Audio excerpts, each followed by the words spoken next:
Assalamualaikum warahmatullahi wabarakatuh. Salam sejahtera bagi kita semua. Izinkan kami kelompok 4 memaparkan hasil diskusi kami. Latar belakang masalah adalah jantung dari sebuah karya ilmiah. Jika bagian ini lemah, maka seluruh bangunan penelitian di atasnya pun akan ikut goyah. Namun menyusun latar belakang itu pun harus meyakinkan pembaca memerlukan strategi retorika dan logika yang tepat.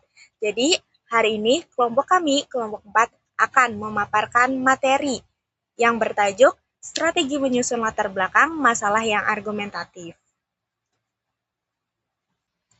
Namun sebelum memulai materi pada hari ini, izinkan saya untuk memperkenalkan kelompok 4 terlebih dahulu. Dengan saya sendiri, Gadis Nalindra Putri, sebagai moderator, dan 3 rekan saya, yaitu Alfira Syahira, Hanifah Nurul Izati, dan yang terakhir Ahmad Nazmi Raffi Akbar. Saya akan menjelaskan tentang struktur latar belakang yang ideal. Namun sebelum ke bagian situ, saya akan menjelaskan sedikit terlebih dahulu apa itu latar belakang dan fungsinya. Jadi, latar belakang itu adalah bagian awal dalam sebuah karya ilmiah yang menjelaskan alasan pemilihan topik dan memberikan gambaran umum tentang permasalahan yang akan dibahas secara lebih spesifik. Jadi, latar belakang ini adalah bagian yang sangat amat penting di dalam sebuah penelitian, karena tanpa adanya latar belakang kita tidak tahu apa yang akan dibahas oleh peneliti di dalam penelitian tersebut. Selanjutnya ada fungsi latar belakang. Fungsi latar belakang yang pertama itu menjelaskan konteks dan urgensi dari topik yang dipilih. Yang kedua itu ada mengidentifikasi kesenjangan pengetahuan atau permasalahan yang ada. Yang ketiga, latar belakang itu berfungsi untuk memberikan justifikasi mengapa penelitian ini perlu dilakukan. Yang keempat, ada menghubungkan penelitian dengan studi-studi terdahulu yang relevan. Dan yang terakhir adalah untuk memaparkan manfaat dan kontribusi potensial dari penelitian. Nah, selanjutnya ini ada struktur latar belakang yang ideal. Struktur yang sering digunakan oleh para peneliti atau struktur yang paling populer itu adalah piramida terbalik. Di mana di bagian awal biasanya peneliti itu mulai memaparkan data-data awal dari sumber yang valid untuk dijadikan sebagai alasan dasar munculnya masalah. Jadi di bagian ini biasanya peneliti itu mulai menjelaskan kondisi atau faktor-faktor yang akan dijadikan sebagai dasar terjadinya masalah. Lalu di bagian tengah itu ada memaparkan fakta dan data yang mendukung permasalahan atau fenomena yang akan dibahas di makalah. Jadi di sini peneliti itu mulai memaparkan teori-teori yang mereka gunakan sebagai alasan dasar pentingnya penelitian itu mereka lakukan. Lalu di bagian ini juga bisa dijelaskan seberapa pentingnya topik yang peneliti ambil untuk diketahui oleh banyak orang. Lalu di bagian akhir itu ada menjelaskan argumentasi mengapa permasalahan tersebut dibahas, dan juga bisa untuk menyampaikan alternatif solusi yang bisa ditawarkan. Nah, bisa alternatif solusi ini bisa secara teoritis maupun praktek, sehingga muncul sebuah judul penelitian.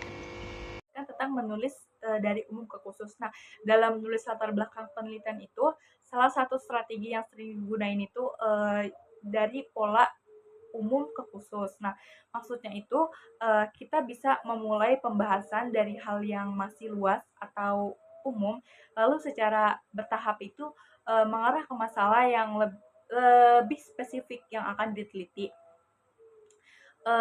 Cara ini tuh sering disebut juga dengan pola piramida terbalik, karena pembahasannya itu semakin lama semakin mengerucut pada satu masalah tertentu. Nah, dengan menggunakan strategi ini tuh pembaca bisa memahami alur masalah secara bertahap, sehingga mereka tahu mengapa penelitian ini tuh penting banget untuk dilakukan.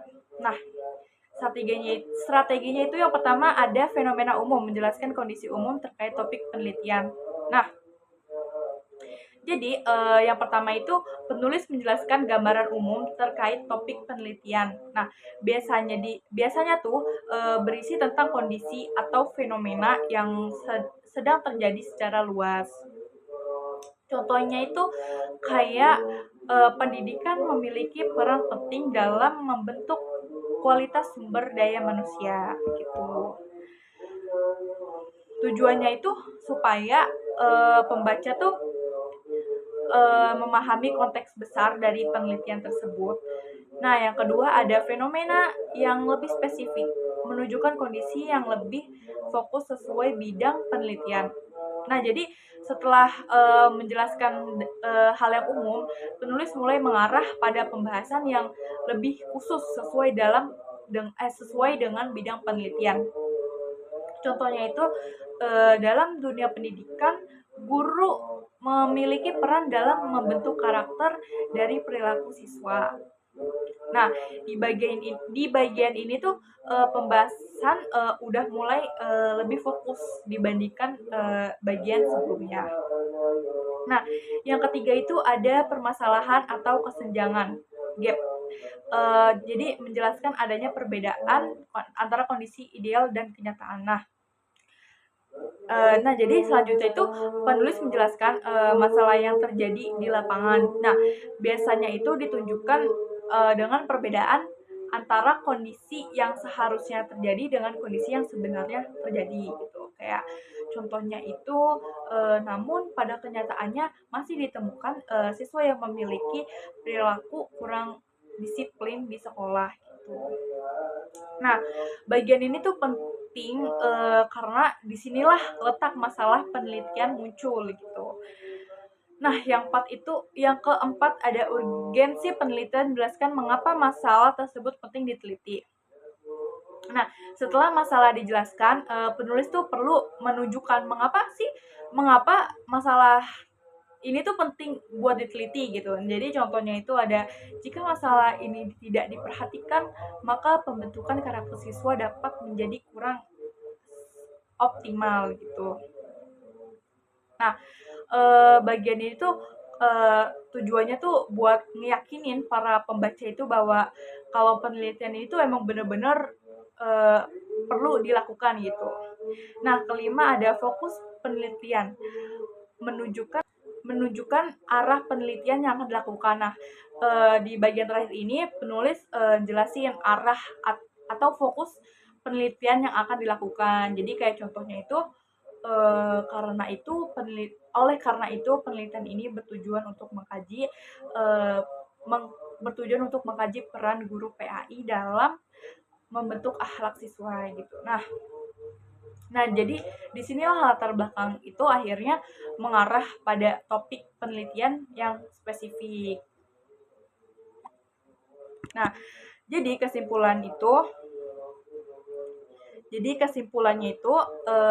strategi menulis latar belakang dari umum ke khusus dilakukan dengan 5 cara. Yang pertama itu menjelaskan fenomena yang luas, yang kedua mengarah pada pembahasan yang lebih spesifik, yang ketiga menunjukkan adanya masalah, yang keempat menjelaskan pentingnya penelitian, yang kelima mengarahkan pada fokus penelitian. Sekian, terima kasih. Selanjutnya ada data empiris dan teori. Data empiris adalah informasi yang diperoleh langsung dari observasi lapangan, eksperimen, survei, atau wawancara. Nah, data empiris ini gunakan statistik terbaru, hasil observasi awal, atau laporan resmi untuk membuktikan masalah itu nyata. Selanjutnya, landasan teori. Sebelumnya, apa itu teori? Teori adalah kumpulan konsep dan hubungan antara konsep yang digunakan untuk menjelaskan fenomena, memprediksi kejadian, memberikan kerangka berpikir. Contoh dari data empiris yaitu hasil kuesioner, angka statistik,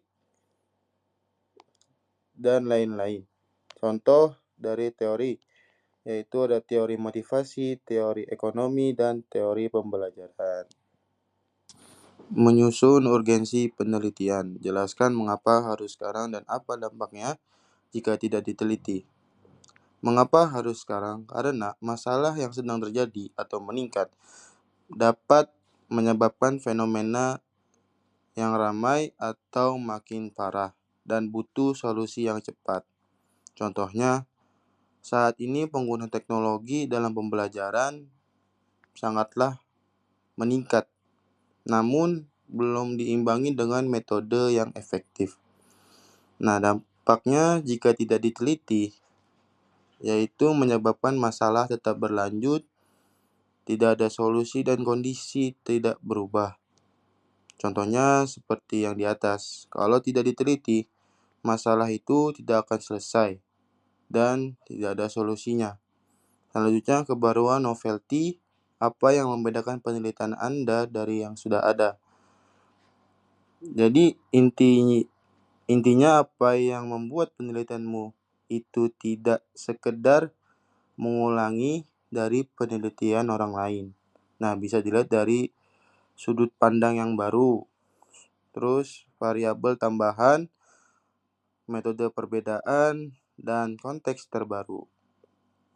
Apa resiko yang muncul jika masalah ini dibiarkan? Tidak adanya solusi, kondisi tidak akan berubah, dan masalah tetap akan berlanjut. Di sini terdapat contoh singkat perbedaan narasi. Yang pertama ada narasi lemah. Narasi lemah ini dengan contoh, saya ingin meneliti tentang stres kerja karena stres ini tidak baik bagi karyawan. Banyak karyawan di kantor X yang terlihat lelah dan sering mengeluh. Jadi narasi ini tuh terlalu subjektif dan dangkal. Dalam artian, dia hanya melihat dari sudut pandang dirinya sendiri, tidak melihat dari sudut pandang orang lain. Dan juga tidak ada berbasis data maupun teori dengan fakta. Dan yang kedua, ini ada narasi yang argumentatif dengan narasi yang benar. Dengan contoh, meskipun perusahaan X telah menerapkan sistem kompensasi yang tinggi, data absensi menunjukkan peningkatan sebesar 80% dalam 1 tahun terakhir. Hal ini bertentangan dengan teori Y yang menyatakan bahwa bla bla bla bla dan seterusnya. Oleh karena itu, investigasi terhadap variabel 2 menjadi krusial. Nah, ini merupakan salah satu contoh narasi yang argumentatif ya teman-teman, yaitu berbasis dengan data, teori, fakta, dan menunjukkan kontradiksi. Jadi tidak terfokus pada narasi satu orang, ini berbasis data, dan ini merupakan salah satu contoh narasi yang benar dalam menulis latar belakang masalah yang argumentatif. Salah satu strategi dalam menyusun latar belakang yang argumentatif itu memiliki ciri-ciri teman-teman. Nah, di sini ada perbandingan latar belakang, yaitu dengan ciri latar belakang yang lemah, dan ini harus dihindari, dan yang kedua itu ciri latar belakang yang baik, yang argumentatif. Untuk ciri latar belakang yang lemah, ini juga terdapat 4 poin. Yang pertama, terlalu banyak definisi. Jadi teman-teman itu jangan memenuhi halaman dengan pengertian dasar saja, karena itu termasuk pemborosan kata dengan artian yang sama. Terus yang kedua itu ada berbasis opini pribadi, argumen yang hanya berdasarkan pada asumsi peneliti tanpa didukung data atau referensi ilmiah. Karena ini latar belakang penelitian, jadi diusahakan teman-teman tidak menggunakan asumsi penelitian sendiri atau argumentasi pribadi. Terus yang ketiga ada alur yang melompat-lompat, yaitu antar paragraf tidak memiliki benang merah sehingga pembaca bingung apa masalah intinya. Dan yang terakhir itu tidak ada gap, yaitu gagal menjelaskan apa yang salah dengan kondisi saat ini atau apa yang kurang dalam penelitian terlebih dahulu. Nah, selanjutnya yaitu ada ciri latar belakang yang baik, yang argumentatif. Yang pertama itu ada data driven, yaitu langsung menyajikan fakta, angka, atau fenomena nyata yang menunjukkan adanya masalah. Karena ini adalah penelitian, jadi diusahakan latar belakang itu isinya menyajikan fakta, data, angka, atau fenomena. Jangan menggunakan argumentasi pribadi. Yang kedua adanya research gap, yaitu secara tegas menyebutkan bahwa ada celah yang belum diteliti oleh peneliti selanjutnya. Terus yang ketiga ada alur piramida terbalik, yaitu membuat alur yang sistematis, bergerak sistematis dari isu global yang relevan menuju masalah yang spesifik di lokasi penelitian.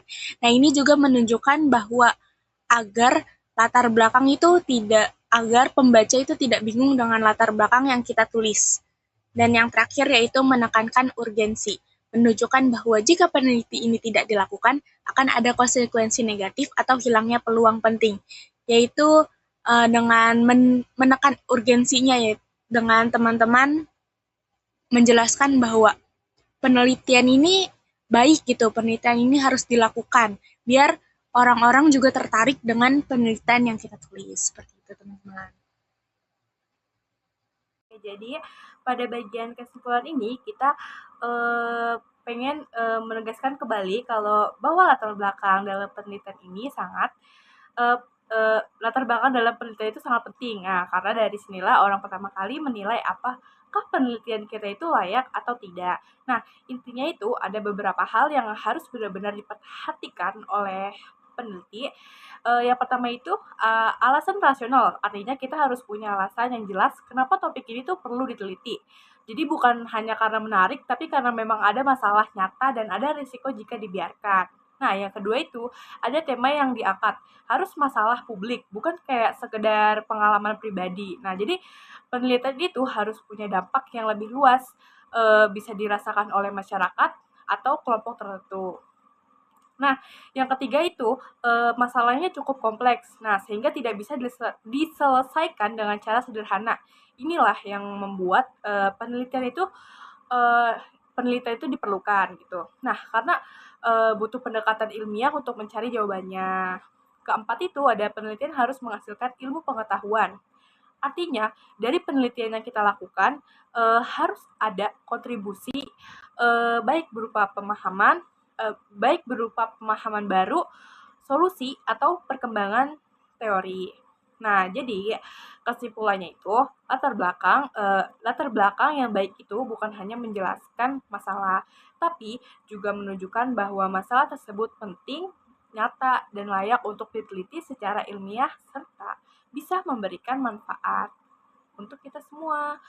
Terima kasih, sekian dari kelompok. Sekian materi yang bisa dapat kami sampaikan. Kurang lebihnya mohon maaf, karena sejatinya kebenaran hanya dari Allah dan kesalahan datang dari kelompok kami. Namun sebelum kami menutup presentasi ini, kurang afdol kalau kita belum berdiskusi terlebih dahulu. Mungkin untuk teman-teman yang ingin bertanya atau berdiskusi mengenai materi yang kami paparkan, bisa mengangkat tangan terlebih dahulu. Terima kasih. Wassalamualaikum warahmatullahi wabarakatuh.